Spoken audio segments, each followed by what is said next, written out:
I don't remember who leaned closer first. Her, with that measured calm she always carried, or me, restless and searching for something I couldn't quite name. All I know is that the air between us had shifted. The living room was dim, the only light coming from the lamp on the side table, soft and golden. It turned the edge of her hair into a halo, but there was nothing angelic about the way her gaze lingered on me. She was older. Everyone could see that. The kind of woman who carried years not as a burden, but as something she wore with quiet defiance. A line at the corner of her mouth that deepened when she smiled, a stillness in her movements that made me feel like the room obeyed her. And me, I was too young to be in her world, at least that's what I kept telling myself. Yet there I was, sitting across from her, pretending not to notice the way her fingers brushed the rim of her glass again and again, like a secret she was daring me to unravel. Her voice came low, steady, almost careless. "If you stay tonight," she let the words trail, eyes fixed on the space between us, not on me. "Everything changes." I swallowed. My heart was already too loud, a sound I was sure she could hear if she leaned close enough. "Then let it change." The words left me before I knew I'd chosen them. Silence followed, heavier than any reply. She didn't look away, not immediately. Her eyes softened, as if she was testing the weight of what I'd just said, searching for hesitation. My throat tightened, but I didn't break. I noticed then how close her hand was to mine on the couch. Not touching, just close enough that the warmth reached me. My fingers twitched. I told myself not to move, but when she shifted, her knuckles grazed mine. A small accident. Or maybe not. I should have pulled back. Instead, I leaned forward, just enough to catch the faint scent of her perfume. Something understated, floral, with a trace of something darker that stayed longer in the air. "You don't know what you're saying," she whispered finally.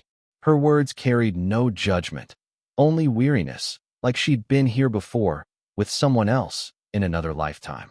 "I do," I said, quieter now. "At least I know I don't want to leave." Her lips parted, not quite a smile, not quite a protest. I watched the smallest breath escape her, a flicker of something unguarded breaking through her practiced composure. The room grew stiller.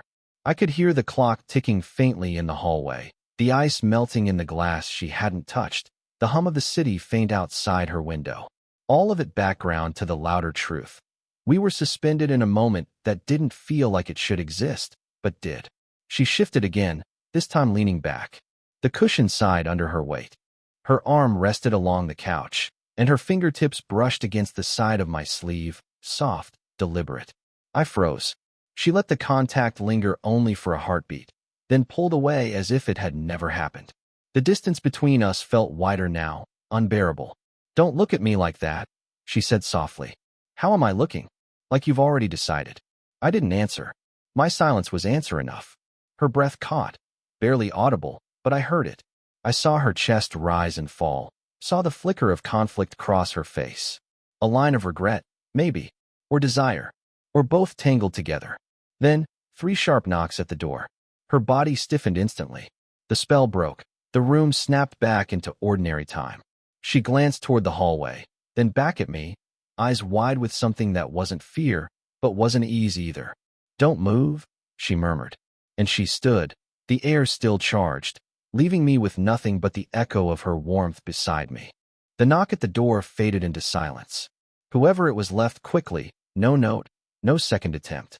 She returned, a little slower than she had gone, as if she needed the hallway to gather herself. When she sat down again, there was more space between us. The cushion was cold where she hadn't been, and I felt the absence more than her presence. "You shouldn't be here," she said quietly. I almost laughed, but the sound caught in my throat. "That's what you said last time." Her eyes flicked toward me, sharp, then soft. She didn't deny it. Last time had been nothing more than coffee in her kitchen. I'd stopped by to drop off something she'd lent me, and stayed too long, talking about things neither of us had meant to share. She'd told me about her divorce, not in detail, not bitterly, just a passing mention of how some promises run thin over the years. The way she'd said it stuck with me. Tonight, the weight of that history hung between us. She was someone who had already lived through what I hadn't even touched yet. She knew what it meant for things to fall apart, and I was still only learning what it meant to begin. "People will talk," she said, almost absently, as if to herself. "Let them." She shook her head. Her laugh was small, but it wasn't humor, it was disbelief. You think it's that simple? I wanted to tell her that maybe it was. That the lines we drew about age, about perception, about what was allowed, they weren't real. They were only as strong as we let them be. But I didn't say it. I only watched her fingers as they toyed with the hem of her sleeve, restless, betraying her stillness. The silence stretched. I could feel the warmth of her body, even from a slight distance. My chest tightened with the urge to close it, to lean in, to catch that faint perfume again. She leaned forward to set her glass on the table, and in that small movement, her shoulder brushed mine. Not an accident.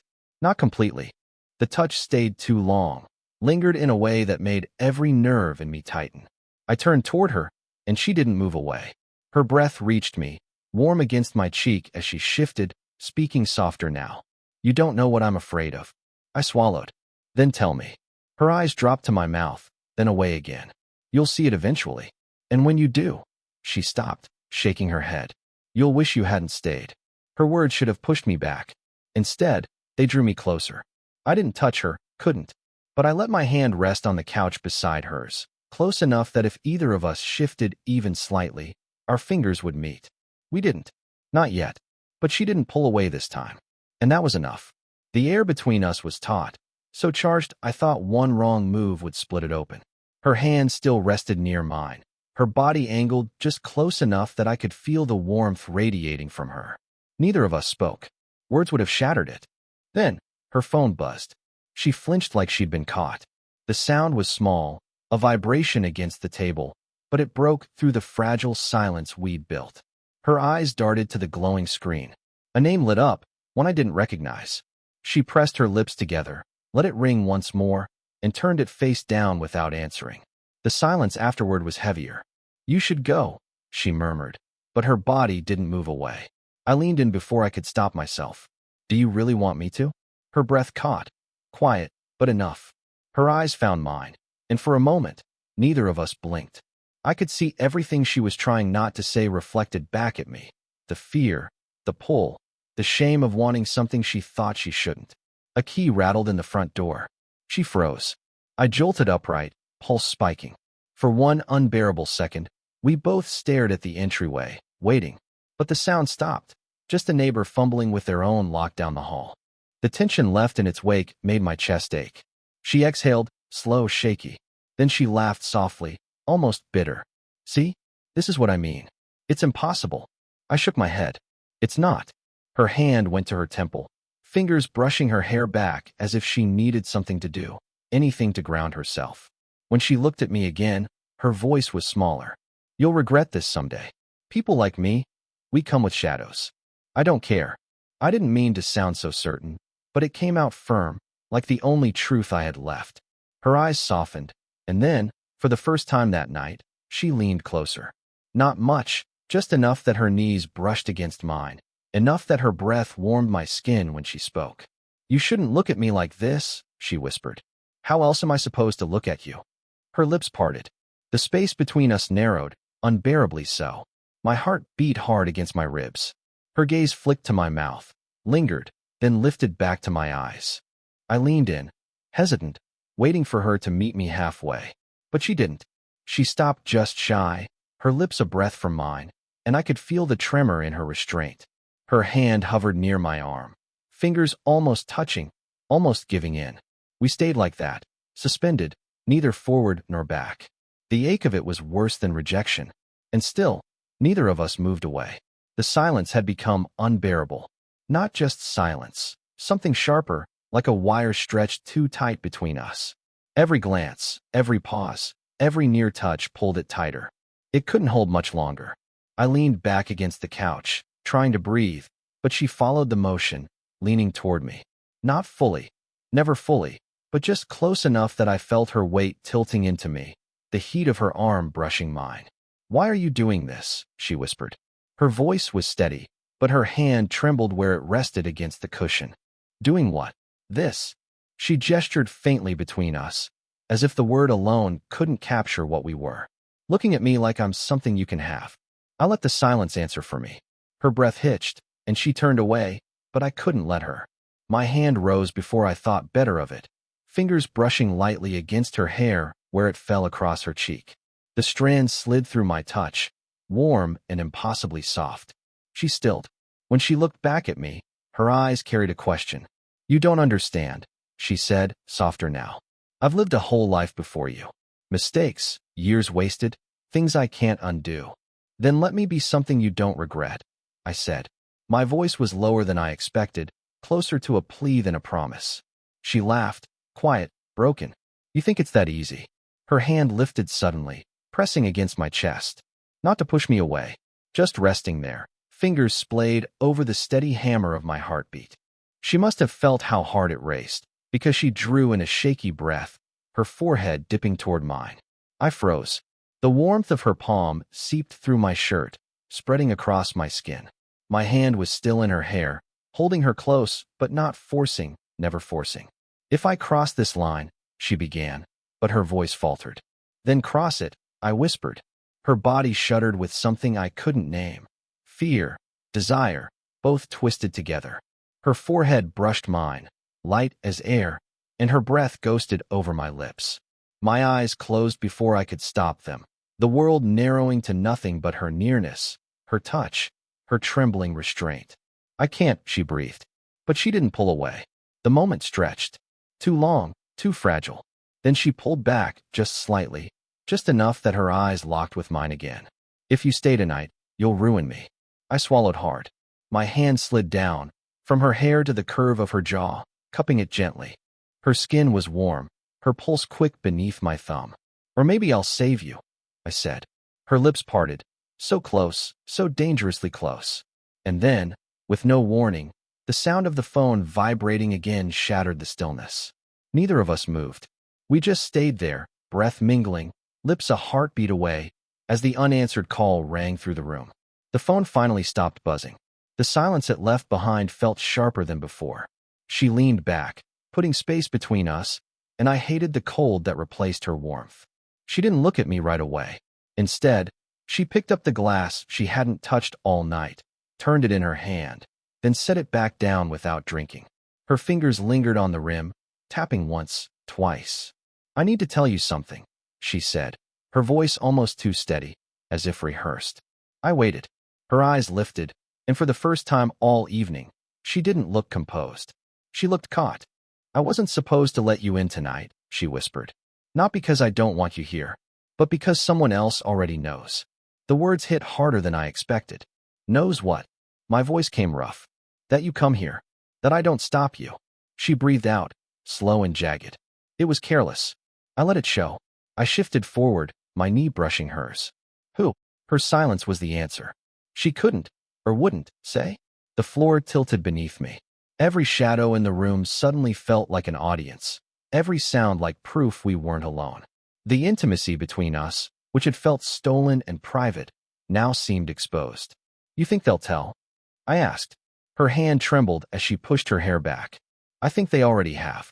The room seemed to shrink, pressing us closer, not in comfort, but in urgency. My chest tightened. I wanted to reach for her, to promise her I wouldn't let anything happen, but my hands stayed useless at my sides. She stood suddenly, pacing a short line across the room. The hem of her dress brushed against her legs, her bare feet soundless on the carpet. Every movement was tight, controlled, but I could see the crack in her control, shoulders too stiff, breathing uneven. When she turned back, she stopped too close, so close that as she passed me her hip brushed mine. Heat flashed through me, immediate, unsteady. "I should end this," she said, but her eyes stayed on me, wide and searching. I rose slowly, facing her. The space between us was a breath, nothing more. "Then why don't you?" She swallowed. Her hands hovered at her sides, fingers twitching like they wanted to reach me and didn't dare. "Because I don't want to." The confession broke something open. My pulse thundered.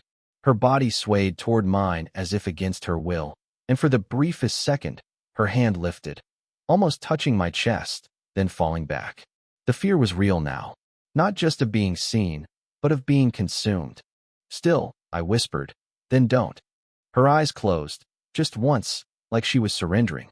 When they opened again, she didn't move away. Instead, she stepped closer, closing the last inch, so near that I could feel the heat of her lips without touching. And that was the moment I knew there was no undoing this. The room was unbearably quiet. No more phone buzzing, no footsteps in the hallway.